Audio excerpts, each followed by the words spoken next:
Welcome to Charity Village Connects.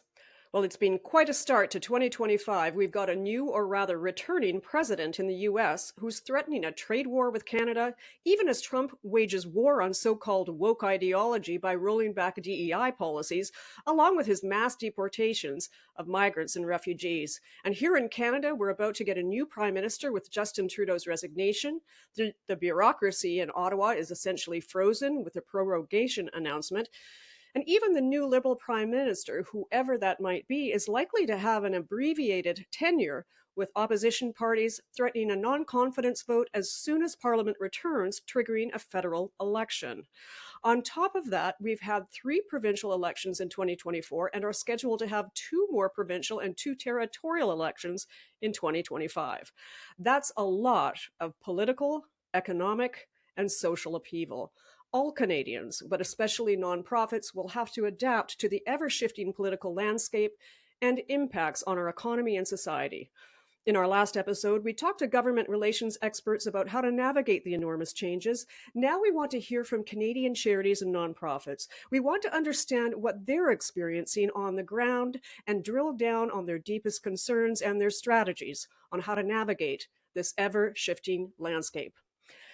To help us understand some of the challenges, please welcome Aleks Dughman Manzur, the co-executive director of Rainbow Refugee, a Vancouver-based organization that promotes safe, equitable migration and communities of belonging for people fleeing persecution based on their sexual orientation, gender identity, gender expression, or HIV status.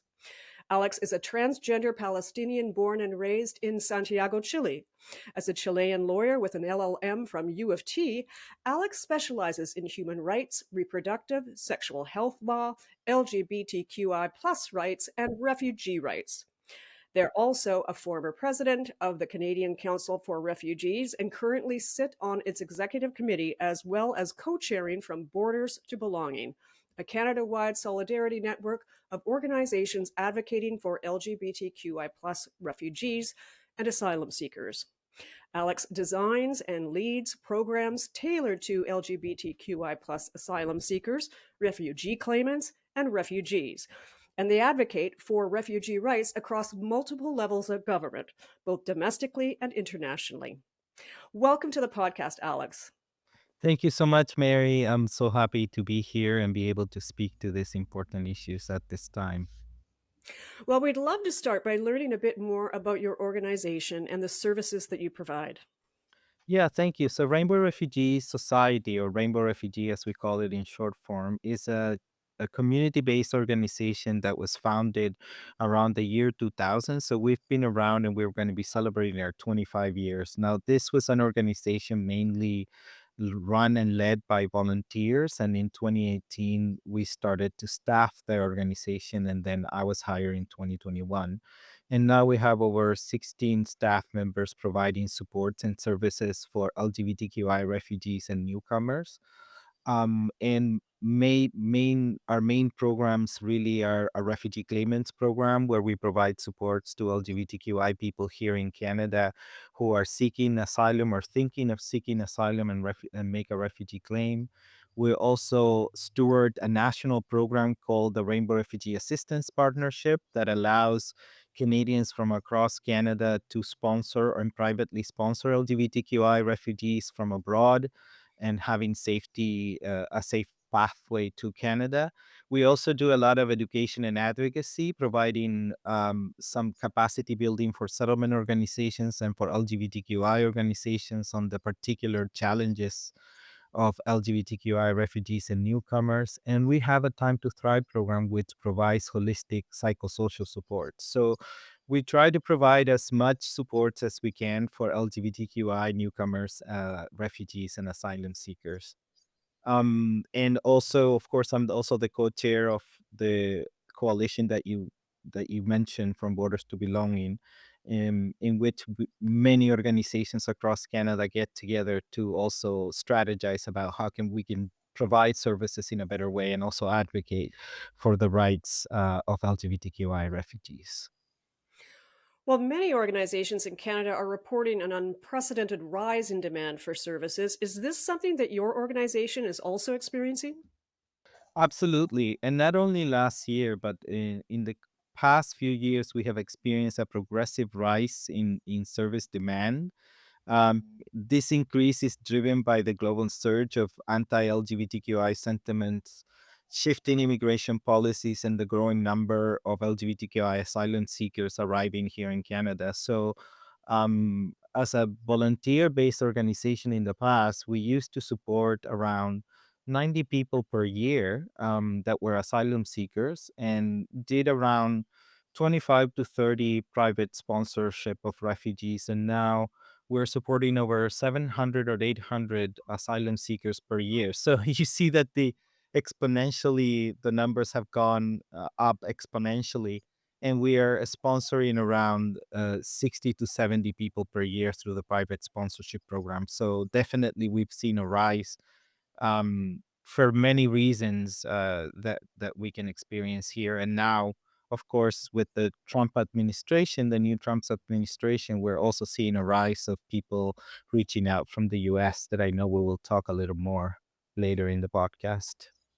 Yeah, I'm really interested in exploring that with you. I just wanted to stay in the Canadian zone for a moment. Across Canada, we've also seen unprecedented political change with numerous provincial elections as well as political upheaval federally. There was a close election outcome in BC just last year. Have your organization or your clients been impacted by this political uncertainty? Um, Very much so. The uncertainty doesn't give us a clear pathway about what is going to happen in the future regarding LGBTQI refugees. Are we going to be open to, supporting them and in their right to seek asylum? Are we going to be cutting funding even further to settlement organizations that are already struggling to provide support to migrants and refugees in general, and also, of course, impacting LGBTQI people? We saw in BC how the ongoing challenges of affordable housing shortages, limited healthcare access, and gaps in legal aid disproportionately impact LGBTQI refugees and asylum seekers in not being able to get those services. And then across provinces, we have also seen troubling trends of policies that roll back protections for trans and non-binary people. And this shift in policies contribute to an increasing hostile environment that can make settlement even more difficult for trans and non-binary people and queer people in general. So at the same time that we see in Canada shifting their narrative and the rhetoric around newcomers and shifting their protections and rhetoric and narratives around trans people, it becomes an intersectional um, risk to LGBTQI refugees and asylum seekers for sure. I'm curious about um, whether there are concerns related to the recent changing immigration policies here in Canada, which obviously has just been very recent and continues, and potentially a new federal government with different policies and different priorities. Yeah, absolutely. I mean, we saw the announcement on the cuts in the immigration levels plan, and that meant that many resettlement spots that we had in previous years are being cut. So less people are going to be able to arrive through the resettlement program because there are cuts to the levels plan. But it also means that asylum seekers who have reached protection here in Canada will have uh, longer wait times to be able to become permanent residents. And when you're not a permanent resident, you have to continuously be applying for a work permit, for a study permit. It's really an unstable situation with regards to that. We are also fearful that there's going to be more restrictions on the inland asylum claims. So as it is expanded that, uh, a cutoff on temporary resident permits means that less people will be able to arrive to Canada to be able to then claim asylum. And effectively, with the expansion of the Safe Third Agreement with the US and closing the border completely between the US and Canada, that means that there's less pathways for people to arrive to actually seek protection.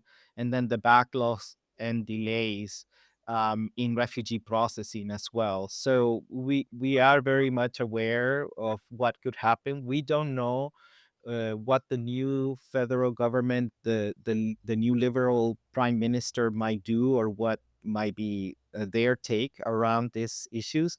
And we, of course, don't know if if there's going to be an election, if it's which way it's going to turn. Now we're nonpartisan, and of course, we're willing to work with anyone who is currently in government. But we do see that there are some tendencies to blame newcomers and LGBTQ people for what is going on here in Canada, and at the same time, we don't have much hope that that is going to change in the future. So we're bracing for what may happen, and we are trying to get together as coalition in having these conversations and how we can address government to advocate for the rights of LGBTQI refugees. And what are you've just actually described a whole array of issues that seem incredibly challenging. But what are, if you could narrow it down, what are some of the biggest issues facing your clients here in Canada? Well, once they're here, the basic issues are because we have some barriers in getting them here, or people being able to come to Canada. But once they're here, I would say housing insecurity. There's a lot of discrimination in the rental market, and lack of affordable housing. And many of our clients struggle to find safe and stable housing, especially if you're an LGBTQ person. You can't just live anywhere or in any housing situation. There's also employment barriers. So LGBTQI newcomers often face workplace discrimination, credential recognition issues, and challenges accessing stable employment. We have mental health concerns. So a lot of people, of course, come with trauma. They're fleeing persecution. They're fleeing terrible conditions in their home country. So they have had to travel to different countries on their way to Canada. And there's no real free access to mental health supports right now. Healthcare access, a lot of refugees are dependent on a federal program called IFHP, and many of the service providers here in Canada do not register with IFHP, so there's less service providers available to address their healthcare needs.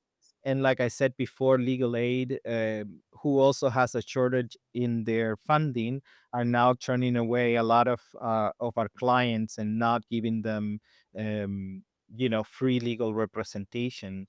And then there's the funding cuts to the settlement sector, which means there's much more strain on the system and much and less people and resources, human resources and financial resources, to be able to address the needs and meet the needs of LGBTQI newcomers in general. So I would say those are probably in a summary, all the challenges that we're seeing right now. Now, is your government engaging in government relations work around these issues? I'm curious about what it is that you're doing on the ground and what you see the most effective ways that you can do, particularly at this time where we're facing so much change in Canada. And then I'd like to know whether you had any tips or strategies you could share with other organizations that might be actually potentially even starting their government relations work now. So first off, I wonder if you could describe your government relations work that you are exploring and doing as we're trying to meet these really challenging issues. Yes, thank you for that question. It's a really important question. So, of course, Rainbow Refugee does engage very actively, especially with Immigration Canada, in having conversations in addressing the issues, and I have direct connection with a lot of people in IRCC where I can bring forward our concerns. And but also through the work of the coalition, like From Borders to Belonging, we host around 2 roundtables per year in which we have conversations with Immigration Canada to bring forward what are the challenges that we're facing, and work together on the solutions. So So there is a direct engagement, and I would encourage other non-for-profits and charities to actually reach out to the particular department that they're working with. Not everybody's working on migration, and create those relationships. You know, people who work in the federal government and in the bureaucracy are human beings. They're also, you know, affected by what's going on. They also have good intentions, and sometimes would want to hear from us to understand what would be the better solution. So we try to maintain those relationships really openly, transparent, and honest in honest conversations. We also do a lot of coalition building. We don't believe that just one organization or one person really should hold all the conversations or have all the answers. So we engage in coalition building. We hear from each other. We engage with newcomers, and newcomers have leadership roles within our organizations, but also in engaging with Immigration Canada in being able to provide their own input about what's going on. We do, you know, I'm speaking to you on this podcast, and we do other media awareness, raise awareness, and we bring the issues publicly, and a lot of training and education. So what I would say is definitely engage in coalition building, in movement building, first with the organizations who are doing the same work that you do, and then together engage with the departments at the federal government that are able to provide you with answers, so that you can relate to and be consistent. One of the things that I was talking to an IRCC official not long ago, we were discussing on, you know, we were both in Geneva, and we were at a meeting for the UNHCR, which is the UN agency for refugees, and we were discussing, well, how do we make this happen? And I said, you know, for me, it's about repetition. I will repeat myself as many times, and we will repeat ourselves as many times until that seed starts to grow, and until also people take ownership of the idea. So creating those relationships, I would say, and being honest and transparent in those relationships, and doing it in a coalition building way, I think would be much more effective than trying to do it solo or bringing things in a very oppositional way. I would say collaboration is probably um, the main tool that has been very effective. How do we collaborate with each other for the well-being of anyone who is in Canada right now? Well, that sounds like excellent advice, and I'm sure it'll be very valuable to organizations out there as they're struggling to navigate these changes and figure out their government relations work, perhaps for the first time.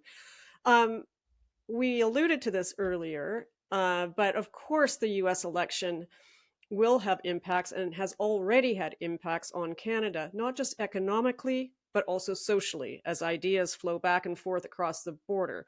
So, we mentioned earlier, for example, Trump's war on so called wokeism and the rollback of DEI policies in government are being followed by some US corporations and even universities, according to the news. What are your thoughts around this? And are you seeing that beginning to happen in Canada? Yes, absolutely. I mean, we my thoughts around this are very preliminary because we're just seeing, but of course we're scared. Like what we see down south in our neighbors is a scary environment, where trans and LGBTQI people in general, but also people of color in the U.S. are really struggling right now, in understanding how they're going to feel protected or how they can exercise their rights or their constitutional rights. It has had implications for asylum seekers and refugees in the US. And of course, it's going to have implications in Canada as that develops. And also, the rising of anti-LGBTQI sentiments in the US have ripples effects in Canada. So it may shape policies, funding, and public discourse. And that can also create an increased sense of unsafety and violence to our communities. And so, for instance, more restrictive asylum policies or executive orders from the US administration, of course, influence and has an impact in the Canadian asylum policy. There's already happening that is an increased mass deportation and visa cancellations in the US. And we're very concerned about how many LGBTQ people are being sent back to death and risk of violence. The Like I mentioned before, the spillover effect on the Canadian discourse as the US policy shift, we see emboldened anti-LGBTQ rhetorics and policies. And we saw even last year some, you know, march against trans people and policies going around in provinces that affect the youth. And so all the rollbacks policies in the US definitely have an effect in Canada. And we are already seeing that the federal government is committing $1.3 billion to border surveillance and expanding our CMP presence, drone use, and CVSA personnel. And so for us, that is very problematic because we would think that those funds would be better used in injecting the refugee protection system with better supports, with more processing times, with having more people engaging in the conversations and in settlement. And instead of that, we're turning that funding towards more surveillance, more possibly deportations, and just to appease the rhetoric that is happening now from our neighbors. So yeah, we're deeply concerned about what's happening and the effects that will have in Canada for sure. Well, yes, certainly with recent and ongoing changes to U.S. policy related to migrants and the refugees, and talk of mass deportation and using Guantanamo as a holding center, some experts have suggested that Canada will see an increase in asylum claims. Um, that certainly happened the last time Trump was in office, apparently. Have you experienced an increase in individuals, particularly from the US or elsewhere, reaching out about this? Well, absolutely. For instance, in conversations with different organizations, um, we have had an increase of hundreds of people reaching out to us. And for instance, Rainbow Refugee, since inaugurate, not even since inauguration, since the election, we have had over 500 inquiries. Other organizations are saying they're having 700 inquiries. Depending on the size of the organization and how well known they are, is the amount of inquiries. Now, we cannot know which people are beating or doubling their reach, but I would say, if I could make um, an estimated guess, it would be, I would say, around the 1,000 people reaching out, mainly U.S. citizens. A few of them are non-U.S. citizens, sorry, currently in the US, but mainly from US citizens. Some of them have already arrived to Canada and are claiming asylum.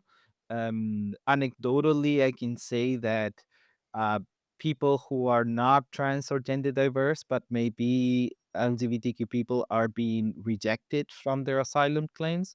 But in previous years, we had a couple of people who were trans identified from the US who had positive outcomes in their refugee protection. So we don't know how this is going to go. We have a really good body called the IRB, which is Immigration Refugee Board, who actually makes these determinations. And I'm fully supporting them in being able to see the merits of each of the cases when they're assigning refugee protection. And we're hoping that the merits of each case will be taken into consideration very seriously, and following the guidelines that they already have about SOGS persecution, which is sexual orientation, gender identity, and expression persecution. Well, I wonder if we could talk about, or you could describe some of the unique issues facing non US citizens currently living in the US who are concerned about their safety. Well, they have a much more precarity than US citizens because, as you know, US citizens just with a passport are most able to come to Canada as tourists. And then once they're here, they can make a decision if they want to claim asylum. But effectively, with the closing of the border and the Safe Third Country Agreement between Canada and the US, non-US citizens who are currently in the US are um, mandated to claim asylum in the US, and they will be turned away as it goes right now if they're trying to cross the border to Canada to claim asylum, unless they have an exception. And the exceptions are very few. And they mainly are about, having family here in Canada and other things of that sort. And we are asking right now if another exception can be added. I mean, to be honest, we wish the Safe Third Country Agreement was not in place. We do not consider the U.S. to be a safe country right now for anyone who's a migrant or a refugee, and particularly not for LGBTQI refugees. However, if the STCA continues to be in place, we're asking for an exception for LGBTQI people, and particularly for trans and gender non binary people who are trying to cross the border to Canada to be allowed to cross the border and claim asylum, because what we are seeing is that people will try to cross the border no matter what. And they will be probably under the hands of smugglers and risking their lives, or they will have to be in hiding for 14 days because there's a rule of you if you cross to Canada undetected after 14 days you can claim asylum without being turned back. So what happens during those 14 days? How much are they risking? And right now in the US, there's fear of detention and deportation. So some people are going to go into hiding. They're going to become undocumented because they have limited access to asylum. They're be more exposed to violence and discrimination. They don't have access to health care, and they have a huge legal precarity. So we are very much concerned about non-US citizens who are in the US right now. And then a whole different issue about the US Mexican border, and how many trans people who are coming from Central America won't have the chance to claim asylum in the US or in Canada for that matter. Looking ahead, what are some of the key ways that the nonprofit sector can provide better support to newcomers to Canada? Given the unprecedented demand for service that many organizations are currently facing, including yours, will existing efforts be sustainable, or do we need new models or new funding to make this be sustainable on an ongoing basis? What are your thoughts around that? Yeah, thank you. I'm definitely not an expert in funding. However, what I've seen is that as federal government or as government funding is being cut down, we do have to turn to the private sector for more funding, and to Canadians in general who have their hearts in the right place around these issues to provide more funding for organizations. But we probably are going to also have to expand our volunteer base. So if we yeah if there's cuts in fundings and we're not able to staff our teams the way we need to, we're going to have to rely more volunteer work at the same time. And I say foster collaborations and partnerships between mainstream settlement agencies and LGBTQI agencies is also another way. Expanding competent services, but without funding, how can we expand those competent services? Definitely adopting a trauma-informed intersectional approach when we are providing programs and services for LGBTQI refugees, and everyone and anyone can advocate for systemic change. So private Canadian citizens or permanent residents can reach out to their MPs to provide support, to ask for changes that they're looking for, and at the same time reach out to our organizations to volunteer, to fund our programs. I mean, I don't know if there's any magic wand that would, provide for stable funding, but at least reaching out and I think diversifying your funding streams is a good idea at this time. And what should nonprofits know about engaging with newcomer communities? Are there opportunities, for example, for organizations to build relationships with the newcomers as future volunteers, potentially staff in the future once they have a work permit, or even with the best of scenarios, donors as they become a Canadian citizen or a permanent resident? Yes, I think engaging with newcomer communities it's essential, and it has been essential to our organization. Like I would say 90% of our staff team, and many of our volunteers are newcomers to Canada. They have come through Rainbow Refugee Assistance Partnership. They are LGBTQI refugees, so they have an immense wealth of knowledge in understanding the challenges and also in providing the supports. So I would say engaging with newcomer communities is essential. I think already settlement organizations do that, but it would be good to expand on that. But it requires trust, cultural competency, and inclusivity, meaning you have to engage, and at the same time you have to provide a safe space for people to be able to engage and be part of your communities, be part of your organization. So investing in training and capacity building for your staff and your volunteers, that is one thing that can happen. Creating leadership pathways, so hiring refugees and newcomers, and particularly hiring LGBTQI refugees in your organizations, will transform the way your organizations provide those services. Develop employment opportunities. This is very important for settlement supports, that people have access to employment.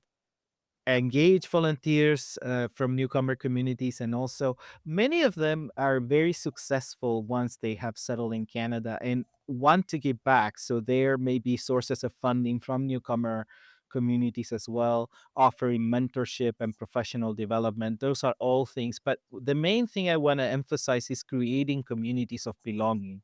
So we don't want to other the newcomer or the LGBTQI newcomer. We want the LGBTQI newcomer to feel that they are part of the system and the society that they're helping create and co-create, that they're part of the organizations that are providing support. So hiring practices around that and also engaging the communities, I think, is very important. Well, as we wrap up our discussion today, I'd really like to give you an opportunity to provide final words of advice to nonprofits and charities listening on how to navigate these truly difficult and challenging times. Yeah, thank you. I mean, one of the things that we have learned at Rainbow Refugee, and that I have learned in my own personal journey, has been how to do this work from a solidarity perspective more than a charity perspective.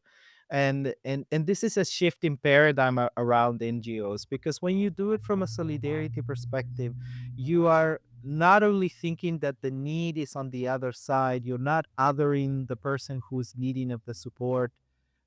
You're not thinking that you have all the answers and then the other person is in need and you're here to provide them with the answers, but you are co-creating those answers. People have so much to teach us about their cultures, about their practices, about how we can support each other in community. So many cultures have so many rich practices around community building. So I think it's important that we also place ourselves in empowering the newcomer and refugee, in providing the tools so they can continue their life plans, and that was interrupted by fleeing persecution, and that they're able to contribute in the best ways that they can to their own development and the development of our society. So I would say, if we can maybe research and inquire what are the differences between coming from a solidarity perspective and a charity perspective, and shift that paradigm, I think it will make for stronger communities and for communities of belonging to also be able to um shift the paradigm and contribute to our societies in better ways. Well said, Alex. It's so good to speak with you to gain your insights to help us better understand the challenges facing Canadian nonprofits on the ground and in the LGBTQI plus community here and abroad, and especially among refugees and migrants. It's so valuable in providing actionable advice to our audience of nonprofit professionals. Thank you for the great work that you do and for joining us on Charity Village Connects. Thank you so much, Mary, for giving us the opportunity to have a voice and to express that voice towards, an audience that I'm sure will be receptive. And I look forward to continuing to connect with you, and good luck with everything that you're doing to bring those voices forward. We really appreciate it.